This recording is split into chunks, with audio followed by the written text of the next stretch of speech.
అయితే last time Naga Chaitanya గారు మీ గురించి మాట్లాడుతూ విజయ్కి నాకు మంచి ట్రావెల్ ఉందని చెప్పారు. నాగ చైతన్య గారిది ఏంటండి మీ ట్రావెల్? ముందు నాంది అయిపోయిన తర్వాత నాకు కాల్ చేశారు, మీతో ఎలా అయినా సినిమా చేద్దాం అన్నారు. కలిసాము, మీటింగ్స్ చేసుకున్నాము, కథ అనుకున్నాము, ఇండోర్ ట్రావెల్ అయ్యాము. లాస్ట్ మినిట్లో అంటే కొంచెం ఆ క్లైమాక్స్ విషయంలో నేను ఆయన సాటిస్ఫై చేయలేకపోయాను, చైతన్య గారిని. నేను అనుకున్న పర్స్పెక్టివ్ ఆయన పర్స్పెక్టివ్ మ్యాచ్ అవ్వలేదు.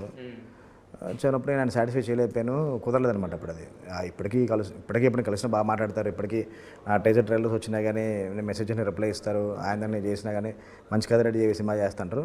మాతో సినిమా చేయాలని ఉంది, కానీ ఇంకా ఆ వేవ్ మ్యాచ్ అవ్వట్లేదు. మ్యాచ్ అయినప్పుడు కంపల్సరీ సినిమా ఉంటుంది. నరేష్ గారు మీ ఫేవరెట్ హీరో, 2 సినిమాలు బ్యాక్ టు బ్యాక్ చేశారు. మళ్ళీ ఏమైనా ఉంటుందా నరేష్ గారు? డెఫినెట్గా అండి.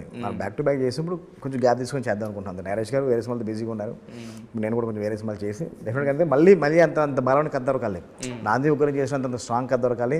మనం కొత్తగా మళ్ళీ నరేష్ గారిని బ్రెయిన్ చేయగలగాలి. ఎందుకంటే మనం మూడోసారి మళ్ళీ కాంబినేషన్ చేస్తాం అంటే 2 హిట్లతో మళ్ళీ మూడోసారి మళ్ళీ ఆయనతో హ్యాట్రిక్ కొట్టాలి అంటే ఒక కొత్త అంటే ఎవరు ఎక్స్పెక్ట్ చేయలేదు కథలో ఉండాలి. దానికోసం వెయిటింగ్. మరి ఈ సినిమా మీ హరిశంకర్ గారు ఏమన్నారు భైరవన్ ట్రైలర్ కానీ ఇవి కానీ చూసి? చూసాను. అంటే ఎప్పుడూ శిష్యుడు ఏం చేసినా గురువుకి బాగా నచ్చుద్ది. నాకు నాన్న దగ్గర చాలా అప్లాస్ ఉన్నాయి. తను అంటే నన్ను నాతో మాట్లాడుతుంటే చాలా లో యాంగిల్లో తీసుకొచ్చి అలా పెడతారనమాట. వాళ్ళకి వాళ్ళు నా స్ట్రెంత్ డైలాగ్స్ అది ఇది, నువ్వు అసలు నీ మేకింగ్ స్టైల్ నాకు చాలా ఇష్టం, నువ్వు సినిమా ప్రెజెంట్ చేసే విషయం చాలా ఇష్టం అనేసి చాలా ఎంకరేజింగ్ ఉంటుంది. ఆయనతో మాట ప్రతిసారి అమ్మ నాతో తోపులేడేమో అనుకున్న ఫీలింగ్ క్రియేట్ చేస్తారు ఆయన మాత్రం. అసలు అంత కాన్ఫిడెన్స్ ఇస్తారు అనమాట వాళ్ళకి. మనం ఎవరిని హ్యాండిల్ చేయొచ్చు, సినిమా మనం చాలా ఎరక్కొట్టేయచ్చు, ఆ కాన్ఫిడెన్స్ అయితే ఆయన దగ్గరికి వెళ్ళొచ్చే వస్తుంది మనకి. అయితే ఇది ఆల్రెడీ ప్రొడక్ట్ రెడీ అయిపోయి 3 months అయింది కదా. ఒక ఫిల్మ్ మేకర్ కింద నాకు తెలిసి 3 months నుంచి మీరైతే ఖచ్చితంగా ఖాళీగా ఉండరు. నెక్స్ట్ ఆల్రెడీ జరుగుతున్నాయా? స్క్రిప్ట్స్ అయితే రెడీ చేసుకున్నాము, స్క్రిప్ట్లు అయితే రెడీగా ఉన్నాయి. చూడాలండి సినిమా రిజల్ట్ తర్వాత. రిజల్ట్ని బట్టి మనం హీరోస్ని ఏం చేయాలి, వచ్చే రిజల్ట్ని బట్టి ఆరెంజ్ హీరోని ఏం చేయాలి.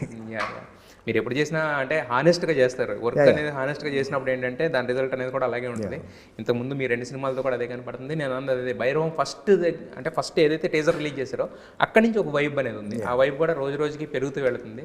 ఖచ్చితంగా ముగ్గురు హీరోలు చూస్తుంటే ఇక్కడ ఒక పండగలాగా ఉంది పోస్టర్. సో థియేటర్లో ఆ పండగ 10ంతలు అవ్వాలని చెప్పి, భైరవం ఒక బ్లాక్ బస్టర్ హిట్ అవ్వాలని చెప్పి, నెక్స్ట్ మరొక పెద్ద హీరోతో మళ్ళీ ఇంకో సినిమా చేయాలని మనస్ఫూర్తి కోరుకుంటానండి. Wish all the best Vijay గారు. Thank you so much.